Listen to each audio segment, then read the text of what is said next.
What inspired you to start rapping, man? Just watching niggas get a lot of money and shit, like as far as like Jay-Z, you know, just wanting to live that lifestyle, you know. Before Bandman Kevo would break through as a hip-hop artist with his hit singles Who Is That?, Baller in Me, and All Foreign. Before Bandman Kevo would plead guilty to credit card fraud and spend nearly the next 3 years behind bars and still walk out of prison with more money than you or I. Did you have money put up? Like when you got out of jail, did you have to start over all the way from you know, ground zero?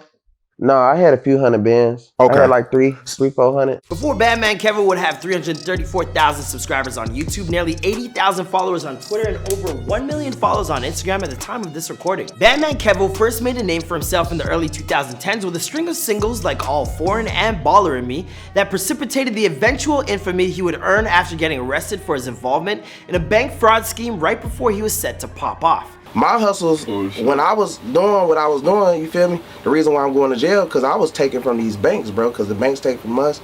You feel me? It was like, I gotta get it how I get it, bro. After spending nearly 3 years in prison, Bandman Kevo got himself back on the streets, ready to reclaim the spot he left behind. But after dropping some promising tracks like Finesse God and Stop Playing With Me, as well as racking up hundreds of thousands of dollars on his OnlyFans account, offering financial advice to his millions of followers, well, Kevo has once more found himself in some hot water for arms possession. So how did Bandman Kevo go from a 17-year-old wannabe rapper trying to survive on the streets of Chicago to hip-hop's very own Gary Vee? Well, stay tuned to our newest episode of Before They're Famous to find out. It was poppin', guys. It's your boy Marlon Palmer. Recent drops in this series have included looks at Angela White and Candy Burris. Please go check those out. Really dope stories. Since this show works off requests, don't forget to leave us some ideas with who you want to see next in the comments down below. And I'll catch you guys after the intro.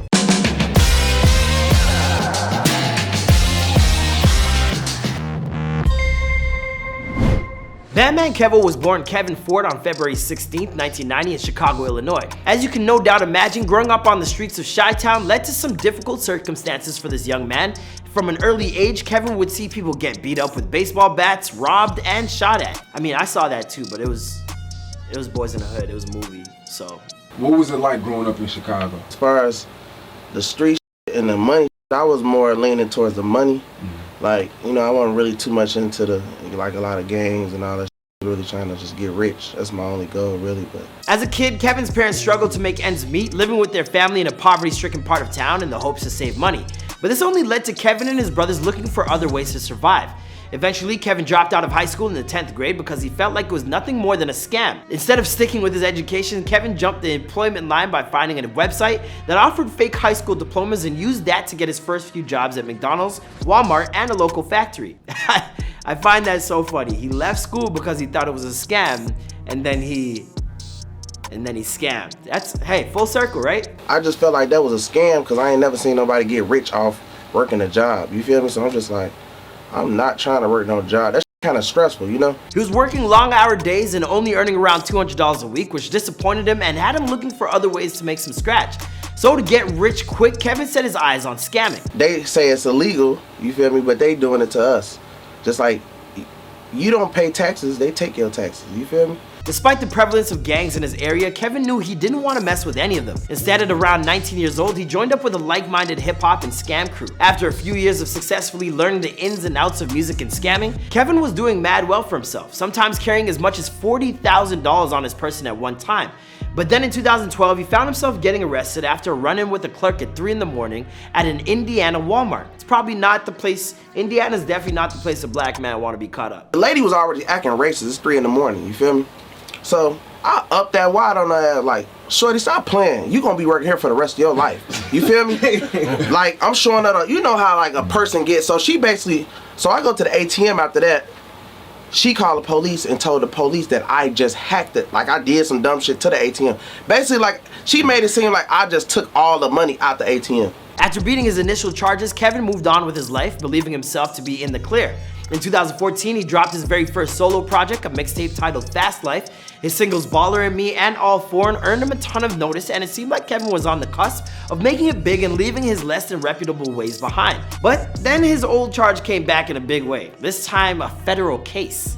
Damn! wrong. That's right, in October of 2014, Bandman Kevo, as well as nearly 24 other people, found themselves arrested and charged with having participated in a statewide bank fraud scheme. What happened is this: Kevin and his co-conspirators would use social media to offer their followers free cash in exchange for brand new debit cards and PIN numbers to empty bank accounts. Once they obtained these cards, they would deposit fraudulent checks into the accounts via ATMs, and within hours, they'd withdraw those funds from the fake checks at another ATM before the bank had any idea what was going on. Gotta say, bellissimo, good job, but not really. All in all, Kevin was accused of stealing over $639,000. After getting arrested, he faced the possibility of 30 years behind bars, but was ultimately sentenced to 22 months in federal prison after he pled guilty to 1 count of conspiracy to commit bank fraud. Once inside FCI Sandstone, Kevin was caught with a cell phone, and his original 22-month sentence was extended an additional 8 months, with 4 of those months being served in solitary confinement. But despite spending so much time on the inside, Kevin would still find ways to earn himself some much needed cash by allowing others the opportunity to pick his brain. For a cost, of course. Hey, you want me to be 100% honest, bro? As the day, the third day I got in jail, niggas paying me just for knowledge. By March of 2019, when Bandman Kevo finally found himself a free man once again, he walked out of jail having made more than $100,000 on the inside. What?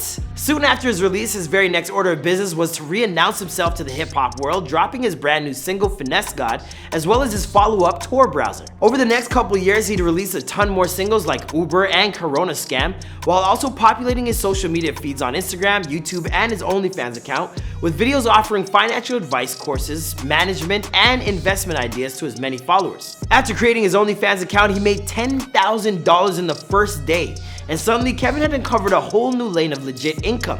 But before he could turn himself into the hip-hop version of Gary Vee, Kevin found himself in trouble once again after getting arrested on weapon and assault charges in June of 2021. This time, Kevin has been booked for gun possession by a convicted felon, resisting arrest, and tampering with evidence. Since his arrest, Kevin has bonded out, but his ultimate fate and potential prison sentence remains up in the air. As for the rest of his story and whether or not Bandman Kevo will ever find himself out of prison for good, well, that's a story for another time and another place. After all, this is Before They're Famous. Be sure to let us know what you thought about his story in the comments down below. Follow us on Instagram at Before They're Famous to vote on what's next, and I'll catch you guys in the next video.